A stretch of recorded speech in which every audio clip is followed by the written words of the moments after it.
So the president usually will respond to at least one reporter, or at least look like he's going to come back today. That was not going to happen. I imagine that they wanted this statement to be nice and tight before the markets open at just about 25 minutes from now. We were debating earlier today whether or not he would take questions. I think better safe than sorry at this point. I would even have recommended not taking them Futures are today. down 250. Here's some of the headlines now. Charles Payne's waiting in the wings here.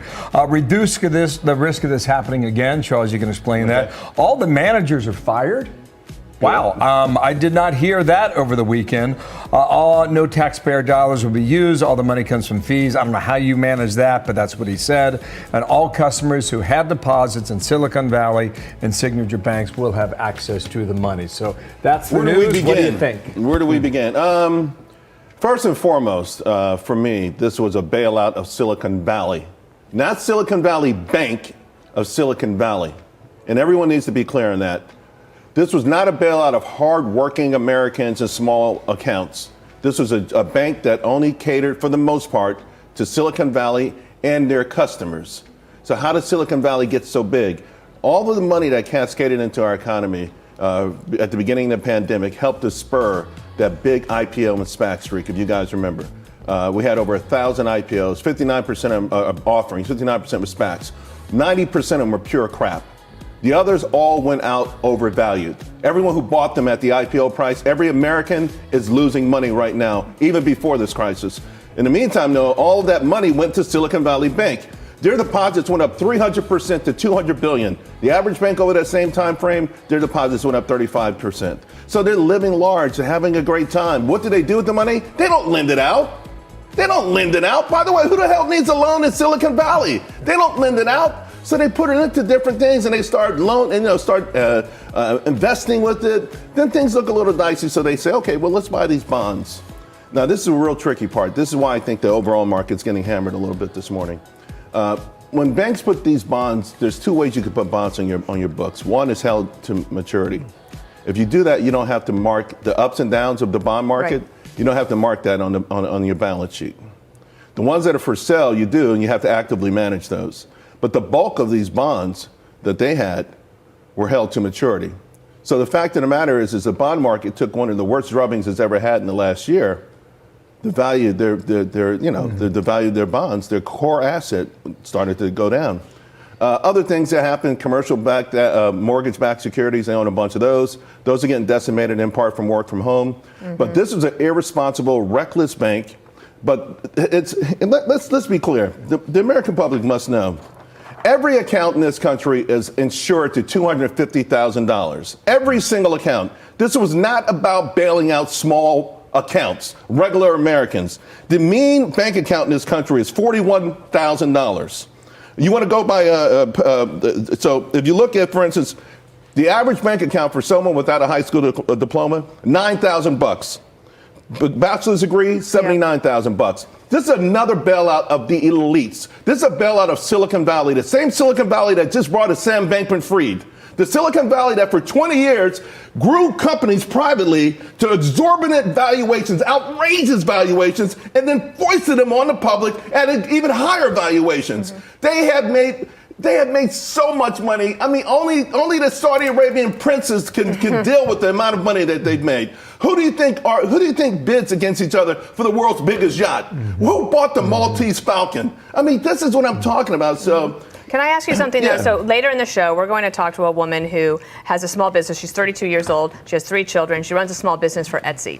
Over the weekend, they get emails from Etsy saying, we're not sure we're going to be able to pay you on Monday. So I totally hear you on all the other things. But there are some people who are saying, why am I at risk? I'm a small business owner. She got laid off during COVID. She figured out a way to pull herself up. She's a successful business, but she is afraid.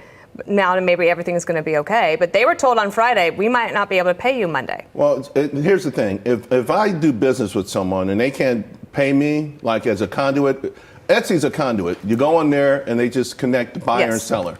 For some reason that money is held up because of something else, that's a red flag. I'm getting out of Etsy. I don't want to do business with them anymore, period.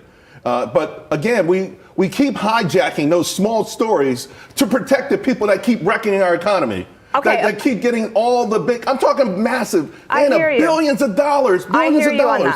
So here's the thing.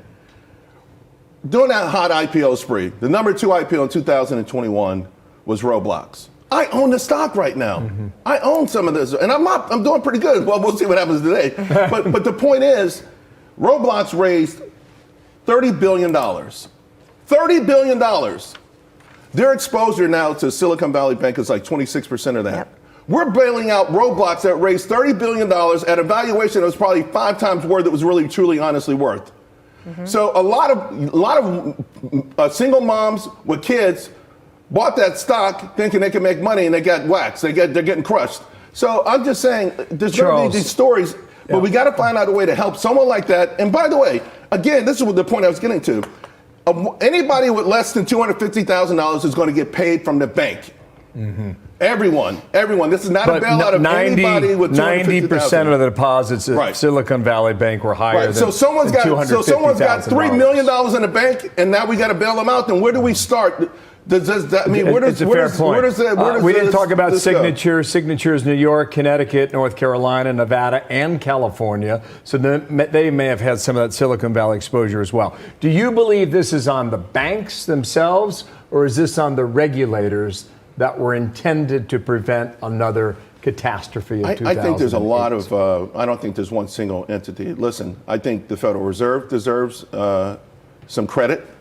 They wanted to break something. Well, they broke something.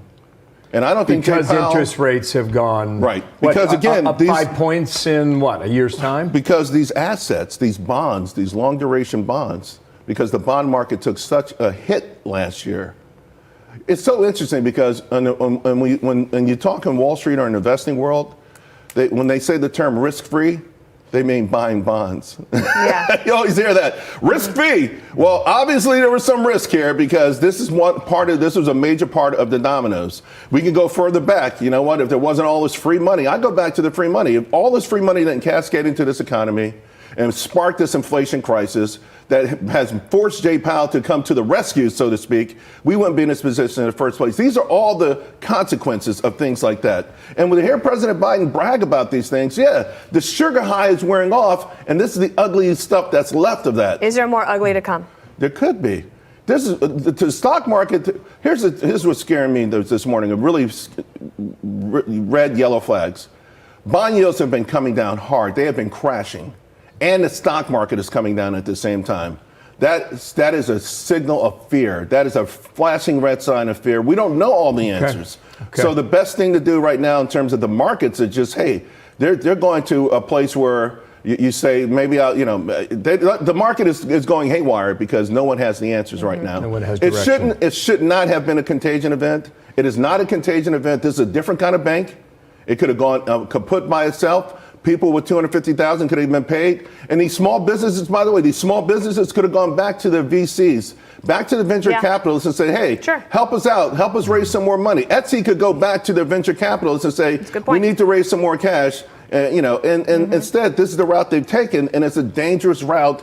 And unfortunately, it's scooping at all Americans. Yep.